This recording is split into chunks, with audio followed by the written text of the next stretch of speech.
Welcome back. We're here once again with the host, Sisses.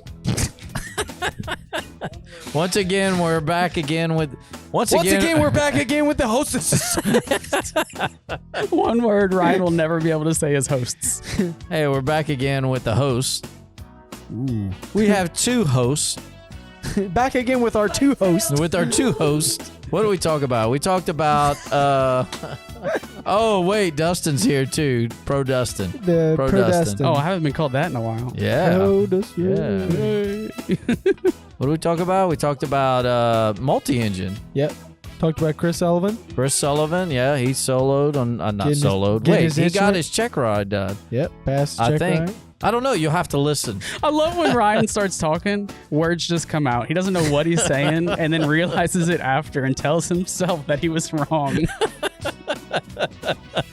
Yeah, Chris Sullivan, he just soloed. He didn't just solo. Like, he's just Stupid. Why'd you say that, Ryan? We did it. You idiot. You idiot. But anyway, great to be back. Great to be back. Yes, it is great to be back. Yep. And now for the runway report. Runway report. What has been going on? Man, you know, it's been so long since... We had Christmas. We had Christmas, New Year's. We've got our Mardi Gras tree up now. Yeah, we do have a Mardi Gras tree. You know, I don't know if we talked about the 09 Echo getting the new engine. There was definitely a plane that was out. Yeah, well, we got that one back.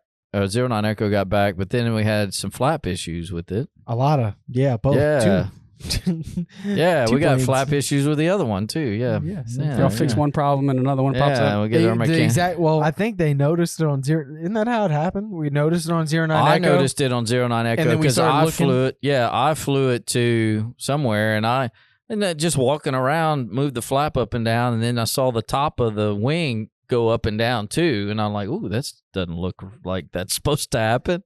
And then I did the other side, and it didn't do it. So I was like, oh, well, that's not supposed to happen. I think after you pointed it out, then someone did it Somebody on 752 and it was like, yeah, it's doing the same thing on this one.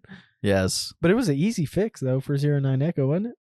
Yeah, because it was just I think it was a crack, and then he just put a doubler on it, and which is another piece of metal, riveted it all together and fixed it. Yeah, now it's like new.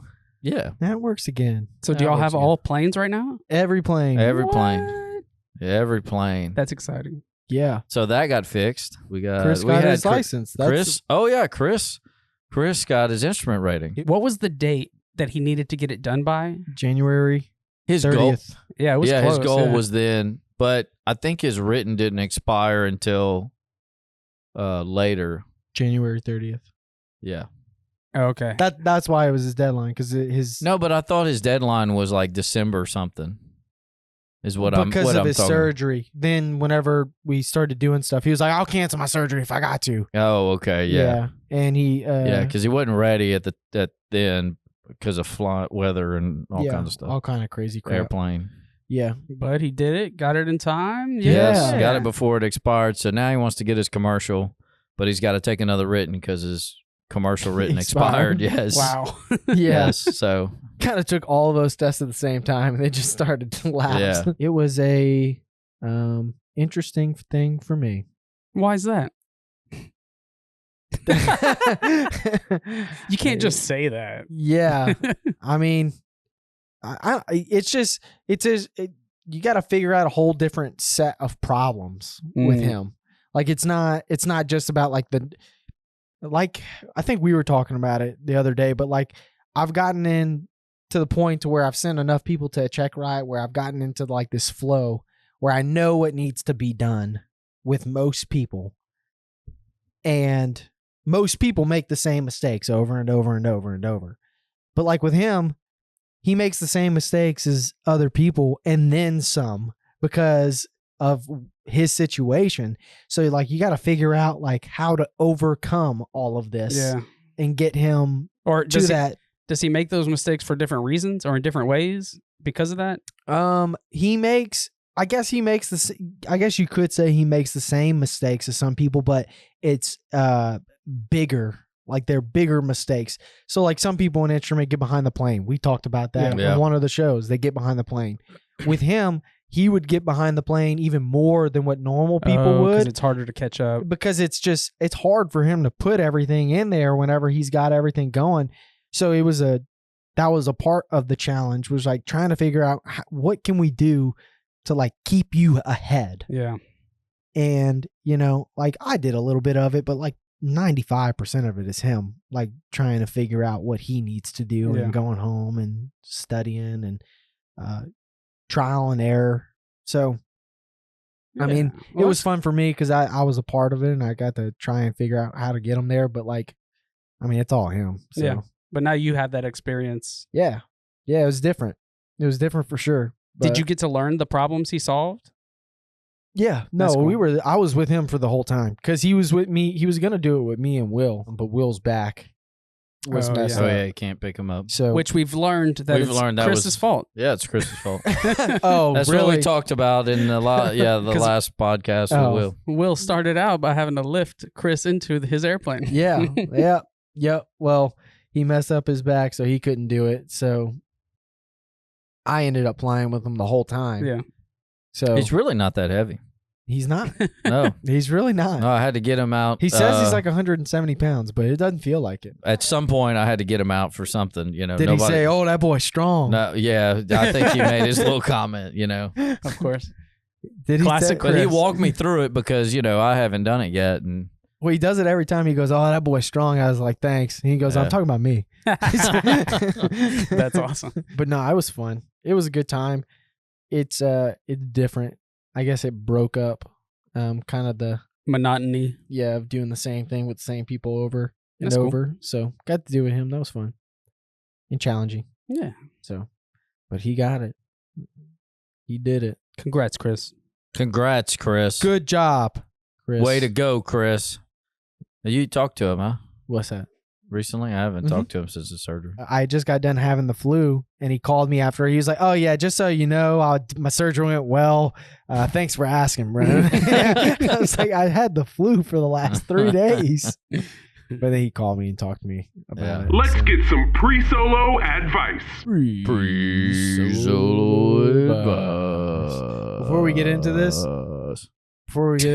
my friends found this podcast. Oh, yes. Yes. All your friends? One or two of them. One, I had a meetup with them. How did they know you were doing this? Just saw it on Instagram. Yeah. Oh, okay. Yeah, he just saw it on Instagram. It popped up. He said, it had to be the comedy. It was. Yeah. It was the cockpit comedy because it popped up. That one got a lot of views. Really? Yeah. The ho thing? Yes, that's the one they saw. Really? Yeah. So it popped up on their feet, like on the top. They were scrolling through Instagram reels and stuff, and it popped up on their reels. Yeah. That's funny. Yeah. I guess it was probably because I liked it. Yeah. So like probably all my friends started seeing it. But yeah, I tried to keep that under wraps. Because they all everyone knows. They all make fun of me. Yeah. Everything that I've ever done in my life, they try and make fun of me. Well, that's what they're supposed to do. Yeah. I'm going to tag you in this one. Oh, that's okay. I'm okay with it. I don't care. Today we talked about the video we had today was talking about check ride prep and just having people, which we've kind of talked about this before, but just having people use the oral exam guide to help study guide. Study. Yeah. Basically study, yeah. Study. Just always study. And have your FAR aim tabbed. Bring your FAR aim with you to a check ride. Do some people don't? And no, we're not going to say names. If you do, if you don't have it, be able to pull it up out of ForeFlight. Sounds like a really good tip. Yes, it's a great tip, actually. If they're watching, you know who you are. You know who you are. Well, there's going to be like 50 people watching being like, it's me. That was me. We hadn't covered multi-engine, we but haven't talked about multi. We haven't had, we don't have a multi, but we borrow a multi and get y'all's multi done. If you have your single engine license and you want to get your multi, what do I have to be prepared for as the difference between the two? Like, why is it not the same? It feels. Well, I thought you were going to answer. Feels like it should be the same. I was going to let you. It's not the same because The biggest problem is whenever you lose one of the engines, and then you end up losing. I mean, it's half your power, but then it's more. You actually lose more than that. I mean, yeah. You just like cool. Now time. You can't, yeah, because you can't climb. I'm trying to figure out how to explain it. You lose half of your power, but you lose more of your lift. You move thrust. You lose 70% of your thrust, because say like the plane takes 200 horsepower to fly, right? And you lose both of your engines are 260 horsepower, right? So that's 520, right? So if you lose half of that, you're losing 260 horsepower, but you only have like 60 extra of your thrust of what you need to be flying. Excess thrust. To be flying. Yeah, excess to be thrust. flying. Yeah. Basically, the thrust that you need to fly is your zero. Whenever you lose an engine, it puts you even closer to that zero. So when you're flying around and you lose an engine, like you're not flying. Like you're not climbing like you would usually. You're not doing anything. You need to land. Yeah.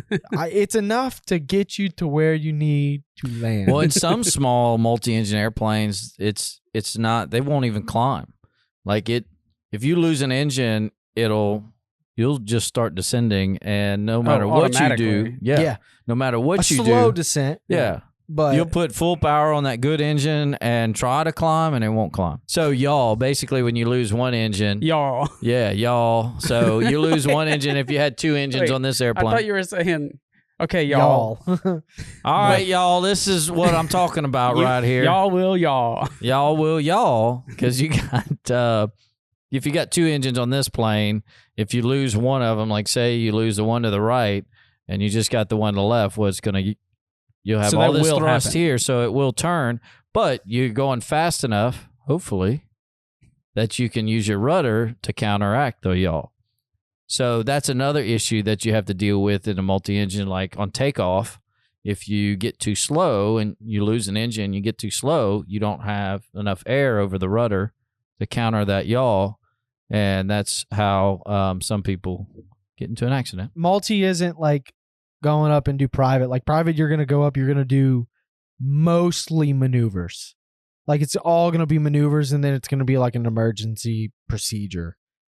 Like pretty much all, besides a couple things in multi, is emergencies.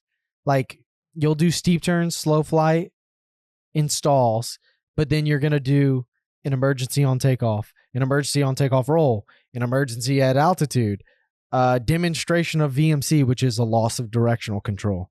Like the whole check ride, shooting an instrument approach with one engine. So that VMC you just talked about is, as an instructor, we show the student how to do what happens when you get too slow, but we're doing it at like 3,000, 4,000, 5,000 feet.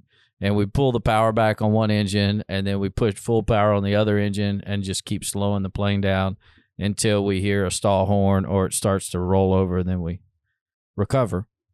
So that they're aware of it and know what it looks like in case. But a lot of times, if you have the stress of an engine failure, you might, not pay attention to your airspeed and get too slow. It does happen. Yeah, so that's kind of why we go through all that stuff. You have to do it too, because like when I was doing it, I'd remember like we'd go through the emergency procedures, and it's easy to get stuck in doing all that stuff and then forget about your airspeed kind of thing. So like it wasn't a part of the checklist to say like blue line, but I'd be like, do this, blue line, do this, blue line. And that's just the speed you have to hold to not VMC. So like doing the practice, like that's the whole point, is doing the practice so people can understand like this is what I need to do to not kill myself if one of these engines was to, because it's pretty easy to do it. So, but yeah, the whole check ride is how not to kill yourself with one engine. Other than that, it's very similar to single engine, like flying it. Yeah, it's the same thing. Feels the same. It's just emergencies are different. Emergencies are different. It's faster. I mean, probably with two engine, probably I would a little guess bit faster. Yeah. But yeah, it's fun. It's a good time. It was the most fun check ride that I took. I was nervous for all my check rides. including multi. But like once I started flying, I was like, man, this is pretty fun. Like this is a good time, but it's different flying, I guess. It feels different. You fly faster, you climb faster, you're in a bigger airplane. It was big fun. Tank. Yeah, no, the 310 was Felt like a definitely- big tank. It did feel like a tank, but because we did it in the 310. Most people don't do. I don't think most people do it in a 310. No, I think most schools have smaller. Seminoles. Yeah. A Seneca's kind of big. It's got 6 seats in it. Yeah. Seminole's smaller. It's like a 4-seat, but What does 5x9 have? Seneca's. Will and Fernando are studying. Oh, yeah, they're for starting it, to work so, on that. Yeah, we're supposed to get the multi here at some point. Yeah, some point. So what's the tip? Study the airplane. But if you study the chapter 13 in the airplane flying handbook, it's the multi-engine transition chapter. It talks about everything you need to know whenever it comes to like a multi-engine check ride. Gotcha. So even like, if you're just interested, that's the chapter to go read to see. Yep. That's cool. Well, and you have like, we talk about the oral books all the time. Like read your oral book for private. Every single check ride has an oral book. This is like the one check ride that I'm like, you probably don't need it kind of thing. I got you. As much, because I did it all just by studying the chapter. And if you know the chapter in and out, you'll be able to, obviously get with an instructor too, because they're going to talk about things that they've learned that makes it a little bit easier to remember for other than the book and stuff. But that chapter goes over everything that you're going to need to know for it. So not too bad. It's like 40 pages. Nice. So it's easy. Now time for Today in Aviation History. And today in aviation's history. What is it? What happened? On February 7th, 1917, Orville and his wife, Catherine, go to New York to attend Pan America's Aeronautic Exposition. Interesting. Ooh. Interesting. We always said that Orville was the dumb one, but he's got a maybe wife. She's the smart one. She was the brain. Yeah. But women's didn't have rights. Right. So she just didn't. Sorry, Catherine. We're glad you went to the event, though. Yeah. You'd be bigger today, okay? Women rights. Yeah. Women.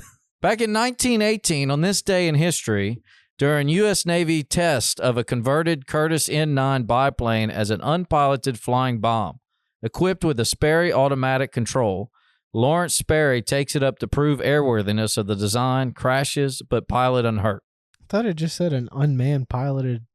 But I guess he went up to, I don't know. It said as an unpiloted flying bomb. Oh, I guess. Why'd he go up? It's an automatic. It's an autopilot, and I guess he went up to just work the autopilot. He wasn't there to fly the plane. The autopilot was doing the flying. Oh, is that and why they're gonna like kamikaze a bomb? Is it something? Is that why the pilot was unhurt? Because he wasn't up there. That's right. He was unhurt. He was like, Lawrence got hurt, but the pilot was not hurt. Now time for some cockpit comedy. What's the one thing you can't say to your friend Jack on an airline? What? Hi. Yep. Hi, Jack. No.